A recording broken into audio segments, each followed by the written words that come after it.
Hey everybody, I don't know what number this is. This is Pennsic prep video number 5, 6, something like that. There's a couple of random Gulf War videos in there. Um, Today's video is going to be about keeping dry at Pennsic. There's going to be weather. There's always weather. What if that weather is wet? How to deal with rain and things like that. The first one, the one everyone's already told you. You've heard this one already. Get a pair of socks, put them in a Ziploc bag, and put them in your car. Yeah, everyone's going to tell you that. And that's good advice, honestly. Get a pair of socks, a pair of underwear, stick them in a Ziploc bag, and hide them somewhere in your car. You're probably better off adding to that a complete set of mundane clothing. I would probably do socks, underwear in one bag, and then a complete change of mundanes separate. Leave them in the car. Stick them under your seat or something where they're not in the way. Because if the weather gets really bad and all hell breaks loose and you're just soaked and you're done and you don't want to deal with having a dry pair of socks, having dry underwear, having a dry change of clothing for the way home can save your sanity pretty quick. A lot of things with the weather at Pennsic are dictated by your attitude. We were at one war, we're sitting around and it starts raining. It starts raining pretty good. And there's a chill in the air. It's coming through and it's cold. The temperature is dropping. And it's definitely one of those, this is going to be a day. And people are starting to have not a good day. Well, we have a stream running through my camp because of the rain. It's not there all the time. It's just the rain. And one of my campmates, she's starting to get upset because nothing's going on. We can't do anything. We're getting wet, blah, blah, blah. And I'm like, well, listen, I'll just make something to eat. And she goes, well, and then she realized she had some hot chocolate, like fancy hot chocolate she brought. And normally you think hot chocolate in August, whose idea is that? Well, here it is, chilly, pouring rain. We're under the pop-up with our shoes off, the stream running through the pop-up. We are paddling our toes in the mud, going splatty, splatty, splatty, splatty, like a bunch of little kids with our hot chocolate, our fancy hot chocolate with marshmallows and all sorts of stuff. Having a grand old time, because what else are you going to do? There were several people who were very upset by that rainstorm because it did wash through and cause a lot of mess. We had hot chocolate and marshmallows. And when we were done, we cleaned up the mess and went on with our war. So your attitude really does make a difference.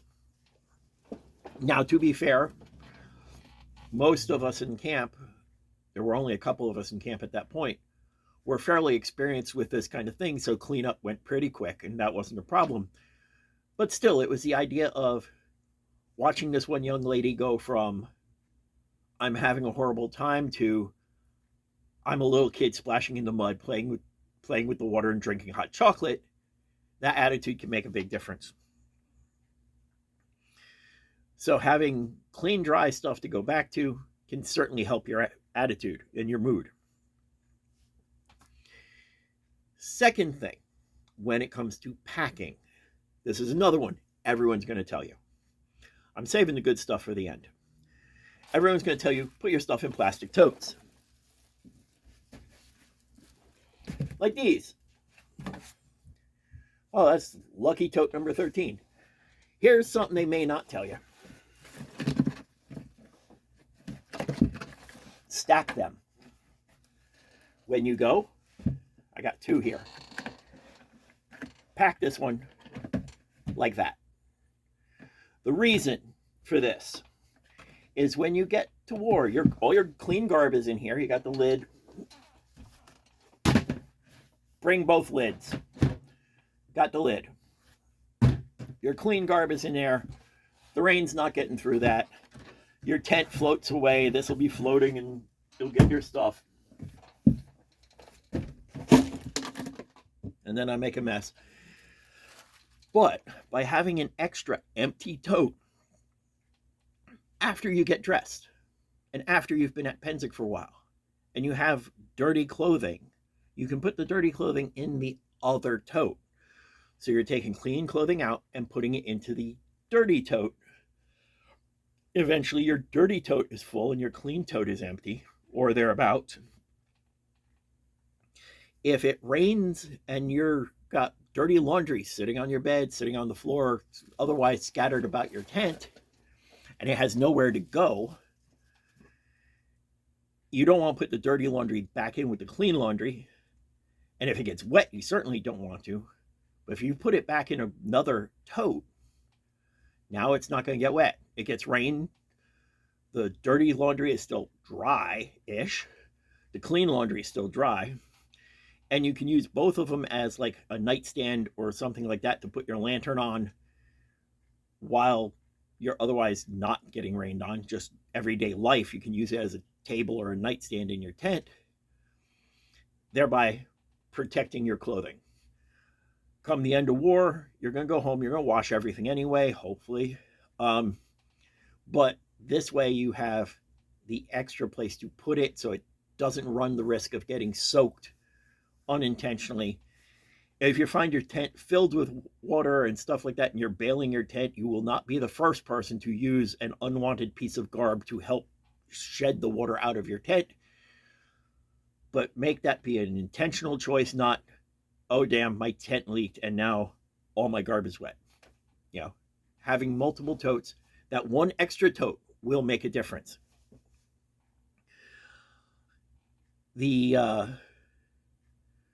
Remember, your tent's probably not technically waterproof. It's water resistant, so don't lean anything against your tent on the inside or the outside. This will break the surface tension and you'll have water come through. Make sure your windows close. There's a story behind that one I'll save for another time. Here's the next thing would be when you pack, when you're packing for Pennsic, when you're packing to go. I'm going to do a packing video, but one of the last things you pack into your car, or on top of your car preferably, or on a car rack, whatever, pack your tent last, pack your easy up last. If you have a pop-up or an easy up, pack that last. This way, when you roll into Pennsic and it's already raining, you can grab your tent first, pick it up, set it up. You're going to get soaked. It's raining. Set your tent up. Inside of your tent's dry because it's been folded up. Boom, put the cover on it, dry. Now you have a dry place to stage the rest of your stuff. As you get it out of your car, get it out of your car right into your tent or right under the easy up. If it's in there first, you have to unpack all your gear in the rain to then put up your tent, to put your wet gear into your dry tent, making the inside of your dry tent wet. So always put your pop-up and your tent and stuff on top last, with the exception of your spare tire and your emergency kit. That's the last thing, so in case you break down, you can grab that. But of your gear, put your tent and your easy up on top, easy to get to. So when it's time to get there, if it's raining, even drizzling, blazing sun, horribly heat, put your pop-up up, you have shade. Same idea. Get your shelter out first, and the rest of your unpacking is just going to be that much easier. If you have any, I'm going to go through like waterproofing your tent and things like that in another video. But if you have any cool tricks or tips on what to do for the rain and stuff like that, leave it in the comment below.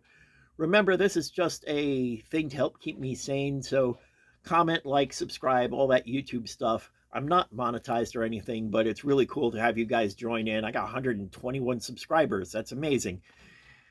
And thank you very much. And I'm going to give you a standard cat photo right here. And hopefully see you at war. Yes, he's wearing a Critical Role bow tie.